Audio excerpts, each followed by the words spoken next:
हरिद्वार के रुड़की ब्लॉक और नारसन ब्लॉक में शनिवार को त्रिस्तरीय चुनाव के अंतिम चरण की वोटिंग कड़ी सुरक्षा के बीच संपन्न हो गई। रुड़की के 9 और नारसन की 8 जिला पंचायत सीटों पर चुनाव संपन्न हुआ। इस चुनाव में ग्रामीणों का भारी उत्साह देखने को मिला। सुबह से ही लोग बूथों पर पहुंचकर मतदान में भाग लेने को उत्सुक दिखे। इस दौरान किसी भी अप्रिय घटना से निपटने के लिए प्रशासन ने सुरक्षा के पुख्ता इंतजाम किए थे। प्रशासन ने पूरे क्षेत्र को 5 जोन में बांटा और पहली बार प्रशासन द्वारा सीसीटीवी कैमरों की निगरानी में यहां चुनाव संपन्न कराया। चुनाव हो रहा है जिसमें कि बहुत ही अच्छी तरीके से महिलाएं और पुरुष अपना जो है मतदान देने के लिए आए हैं। सर्दी भी बहुत काफ़ी है, लेकिन फिर भी लोग बाग अपने घरों से जल्दी जल्दी सुबह सुबह निकल के लाइनों में लगे हुए हैं और काफ़ी अच्छा मतदान रहेगा। यहाँ का जनता में बहुत ज़्यादा उत्साह हुआ है। ऐसा चुनाव कभी पहले नहीं हुआ, आज से 25 सालों तक नहीं हुआ। इस बार के चुनाव में बहुत अच्छा रुतबा जो है लोगों के चेहरे पे है और एक विकास की जो है भावना लोगों के मन में है बहुत ज़्यादा। लंबी लंबी लाइनें लग रही, कोई भी नहीं आ सही अच्छा चल रहा है मतलब। अमरोहा से सपा जिला पंचायत अध्यक्ष पद पर निर्विरोध चुनी गई रेणु चौधरी की जीत पर पूर्व कैबिनेट मंत्री चौधरी चंद्रपाल सिंह ने कहा कि जाटों को पार्टी से जोड़ने के लिए सपा ने रेणु चौधरी को बढ़ाया है। उन्होंने कहा कि पार्टी मुखिया ने जाटों को लाभ देने का काम किया है। जाटों को लुभाने के लिए ये सब किया। मैं ये तो नहीं कहता, और ये भी समझते होंगे कि जाट को करेंगे तो उसका लाभ होगा, तो क्या बुरी बात है। हर राजनीति में चाहता, हर एक चाहना चाहिए उन्हें, क्या अगर चाहते हैं तो बुरा क्या चाहते हैं। नवीन दीक्षित जिला पंचायत अध्यक्ष ने कहा कि युवाओं की राय पर काम किया जाएगा और हम पूरा प्रयास करेंगे कि अपना काम पूरी ईमानदारी से करें, जैसे जनता चाहेगी। नई जनरेशन के बच्चे जैसे हमें कहेंगे हम उसके हिसाब से काम करेंगे। भारतीय जनता पार्टी ने हमें पूरा समर्थन दिया, बसपा वालों ने भी हमें।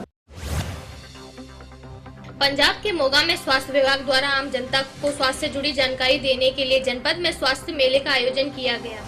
मेले में बीमारियों और उनके बचाव के संबंध में डॉक्टर ने लोगों को जानकारी देते हुए मरीजों का मुफ्त स्वास्थ्य चेकअप और दवाइयां वितरित की। इस दौरान मेले में भ्रूण हत्या रोकने के लिए नुक्कड़ नाटक का मंचन कर जागरूकता का संदेश दिया।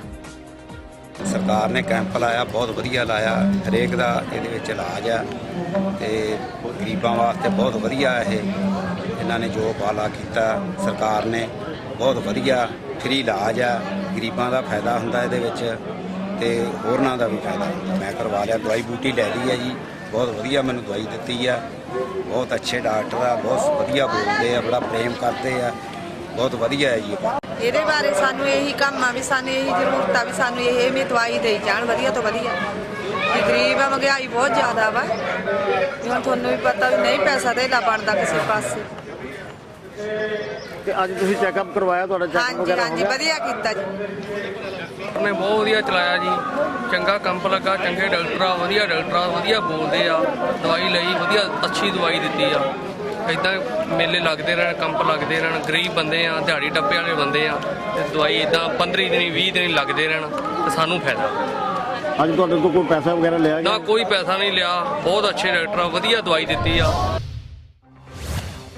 मेरठ के खरखौदा थाना इलाके के नरेड़ा गांव में चुनावी रंजिश के चलते 2 पक्षों में जमकर हुई फायरिंग में गोली लगने से 2 पक्षों के 4 लोग घायल हो गए, जिन्हें इलाज के लिए निजी अस्पताल में भर्ती कराया गया है। दोनों पक्षों से घायल हुए लोगों ने पूरी घटना को चुनावी रंजिश बताया है। फिलहाल पुलिस जांच के बाद कार्रवाई करने की बात कह रही है। पठानकोट में आज सुबह एयरबेस पे हुए आतंकी हमले के बाद मोगा में अलर्ट कर सभी आने जाने वाले वाहनों की चेकिंग की जा रही है।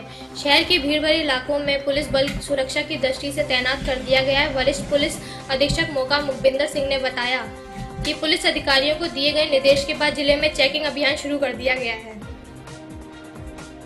कल जब एसपी साहब के अपहरण की खबर हमें मिली थी, तभी हमने एक मीटिंग, तत्काल मीटिंग बुला के ऑल एसएचओ और डीएसपी साहबान की उनको इंस्ट्रक्शंस दे दी गई थी। सभी पुलिस स्टेशन में जो फोर्स है उसको अलर्ट कर दिया था, एलएमजी जो है स्पॉट कर दी गई थी और जो मेन पॉइंट्स हैं मोगा के, वहाँ सभी जगह पर हर व्हीकल की मोस्टली चेकिंग की जा रही है और कुछ शक्की व्यक्तियों को भी हमने गिरफ्तार किया है जो कि पहले इस मुहिम में चलते रहे। इसके तहत मोगा में पूरा हमने अलर्ट किया है। जो सरकारी बिल्डिंग्स भी हैं वहाँ पर भी हमने अपना पहरा पूरा लगा रखा। पठानकोट में हादसा हुआ है, इससे तो मैं कहती हूँ कि हमारी सरकारों के जो सिर है शर्म से झुकने चाहिए। हैरानी की बात है, सेंट्रल फोर्सेस सेंट्रल इंटेलिजेंस क्या कर रही है, पंजाब की इंटेलिजेंस क्या कर रही है। इनका जब मर्जी पाकिस्तान वालों का मन करता है अपने आर्मी की ड्रेस डाल के वो आके हमला कर देते हैं। पहले एक सब इंस्पेक्टर को अगवा किया गया, गुरदासपुर में हमला किया गया, और आज ये जो पठानकोट पे हुआ है ना, इसकी तो हम लोग बहुत ही निंदा करते हैं। मैं तो कहती हूँ निंदा की क्या बात है, ये तो एक सोचना चाहिए सेंट्रल सरकार को। वो कहती है कि हमने पंजाब गवर्नमेंट को अलर्ट किया है, तो पंजाब गवर्नमेंट कहाँ अलर्ट हुई है। बल्कि ये तो मुझे ऐसे लगता है कि इन लोगों के हाथ में कुछ नहीं है। ये लोग हमारे डिफेंस जो है ना पर्सनल, उनको डिमोरलाइज करना चाहते हैं। मऊ के गोरखपुर एसटीएफ पुलिस टीम ने कोपागंज थाना क्षेत्र में छापा मारकर अंग्रेजी शराब से भरे हुए एक ट्रक सहित 3 तस्कर को गिरफ्तार किया है। पकड़ी गई अवैध शराब की कीमत 80 लाख रुपए बताई जा रही है। ये शराब चंडीगढ़ से मऊ लाई जा रही थी, जिसे बलिया और मऊ में सप्लाई किया जाना था। शराब से भरे ट्रक में करीब 1200 पेटी शराब की थी, जिसमें स्पेशल ब्रांड विस्की और डिटेक्टर रम ब्रांड की शराब रखी हुई थी। सुरजीत सिंह कहाँ से ला रहे थे दारू? चंडीगढ़ से। कहाँ ले जाना था? है? ये ढाबे पे खड़ी करी थी, पार्टी वाला आने वाला। पार्टी वाला आने वाला? हाँ। कहाँ से? इधर से ही आई थी, इधर से इधर का ही है। मऊ का? हाँ। मऊ का पार्टी?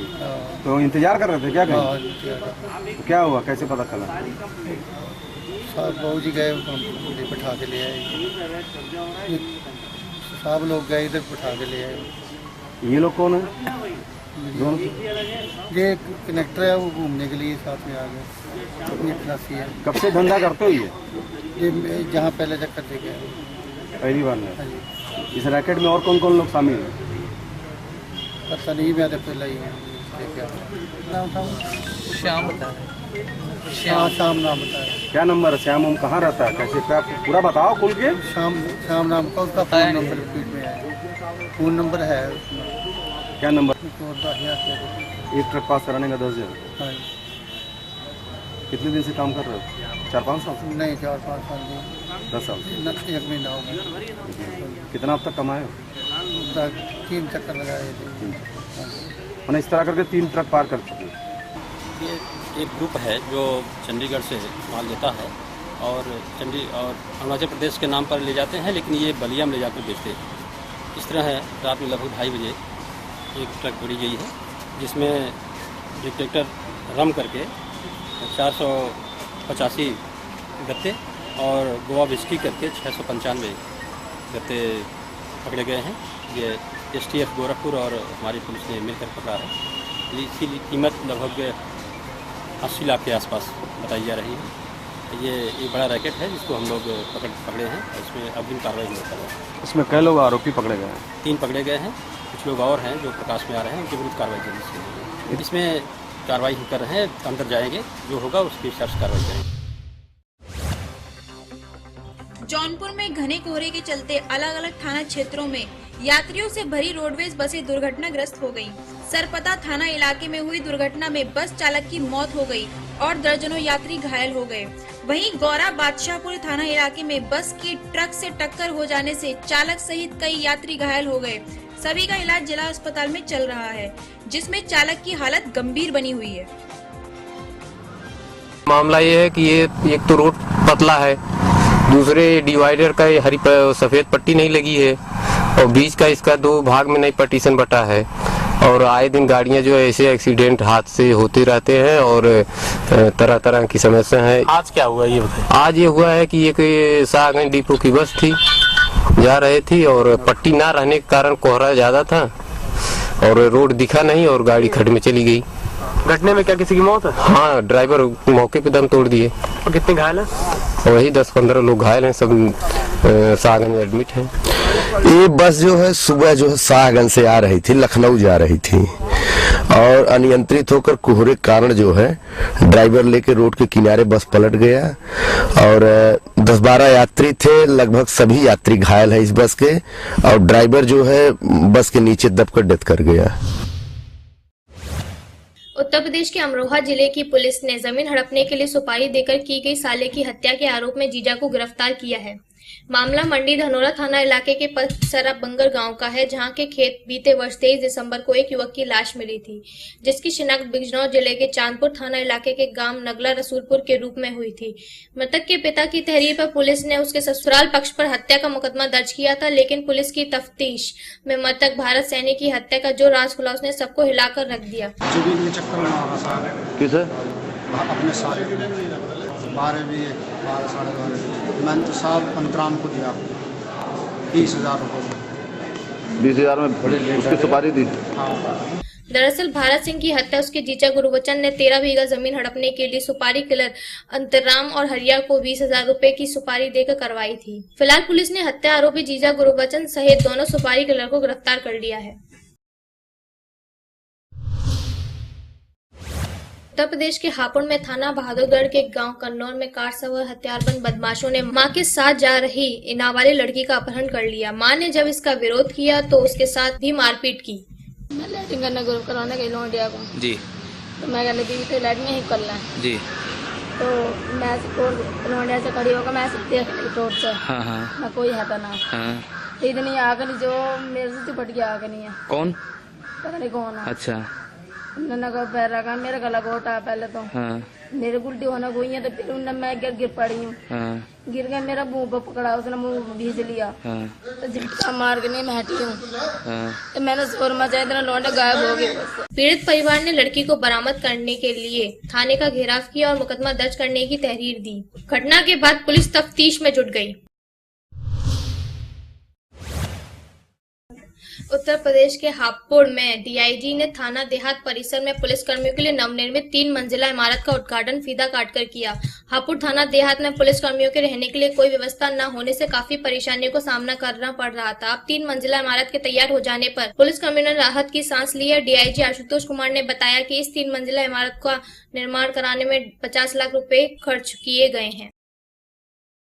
ये देखिए लगभग 56 लाख की लागत से बनाया गया है और पहले ये थाना सब्जी मंडी बताते एक छोटे से कमरे में चलता था। वहाँ पे कांस्टेबल्स के लिए पर्याप्त जगह भी नहीं थी और बिल्कुल ही ख़राब परिसर था। तो आप देख रहे हैं आज नया उद्घाटन किया गया है, बिल्कुल 3 मंजिला है और इसमें आवासीय देखिए बिल्डिंग भी बन रही है और इसमें पर्याप्त मात्रा में हमारे सिपाही यहाँ रह सकें, उनको आने जाने में कोई प्रॉब्लम नहीं है। तो ये बड़े हर्ष का विषय है। Thank you. हरियाणा भाजपा के प्रदेशाध्यक्ष बने सुभाष बराला के गांव बड़ाई खेड़ा में खुशी का माहौल है। बराला के घर उनकी पत्नी बिटिया, बड़ी भाभी व गांव की अन्य महिलाओं ने बराला के घर आकर नाच गाकर खुशी का इजहार किया। कार्यकर्ताओं ने मिठाई खिलाकर व बम पटाखे भी चलाए। पत्रकारों से बात करते हुए बराला की भाभी संतोष बराला ने बताया कि उसके बेटे के समान देवर को इस पद पर पहुँचने पर उसे काफी खुशी हुई है। आज हमारे अंकल जी को बहुत बड़ा पद दिया गया, उसके लिए हम बहुत खुश हैं। बहुत सारी शुभकामनाएं दे रहे हैं नरेंद्र मोदी जी ने और सीएम खट्टर जी ने उनको इतना बड़ा पद दिया है और हम बस यही दुआ है कि वो अपने इस पद पर कायम रहें और दिन दुगनी रात चौगनी उन्नति करते रहें और हमारे हरियाणा के लिए कुछ न कुछ ऐसा कर जाए जिससे जिंदगी भर हमारा नाम चलता रहे। जिस तरह लगभग 1.25 साल में जनहित कार्यों की गति प्रदान की है, वे इस गति को बढ़ाते हुए टोहाना को विकास के पथ पर ले जाएंगे। अंबाला में कांग्रेस ने पाकिस्तान का झंडा फूंक पाकिस्तान पर आतंक फैलाने का आरोप लगाया है और सरकार का बड़ा फेलियर बताया है। पठानकोट हमले के बाद हर तरफ इस घटना की निंदा होती दिखी। आतंकी घटनाओं पर जहां देश आतंकवाद रोकने की चर्चा कर रहा है, वहीं हमारे देश की राजनीतिक पार्टियों ने झंडा तो पाकिस्तान का फूंका, लेकिन हमला सरकार पर बोला। पठानकोट में जो हमला हुआ है आतंकवादी, हम सब यूथ इसकी कड़ी निंदा करता है। पाकिस्तान बाज नहीं आ रहा है भाजपा इन हरकतों से। एक तरफ तो दोस्ती का हाथ बढ़ाता है, दूसरी तरफ गद्दारी करता है हमारे साथ और इसका सरकार को चाहिए कि कड़े शब्दों में इसकी निंदा की जाए और जवाब दिया जाए। जैसे कि पहले ही हमारे प्रधानमंत्री इलेक्शन से पहले बोलते थे कि हम पाकिस्तान की भाषा में इसका जवाब देंगे, लेकिन वो कुछ भी नहीं हो रहा। तो हम मांग करते हैं प्रधानमंत्री जी से कि इसकी कड़ी निंदा की जाए और कड़ा इसका जवाब दिया जाए। अंबाला ने कांग्रेस ने पाकिस्तान का झंडा फूंक अपना विरोध दिखाया और निशाना साधा है। सरकार को इस पर आड़े हाथों लिया है और देश प्रधानमंत्री पर पठानकोट में आतंकियों के हमले से जहां पूरा देश आतंकवाद को कोस रहा है, वहीं कांग्रेस ने हमले के बाद राजनीति शुरू कर दी है।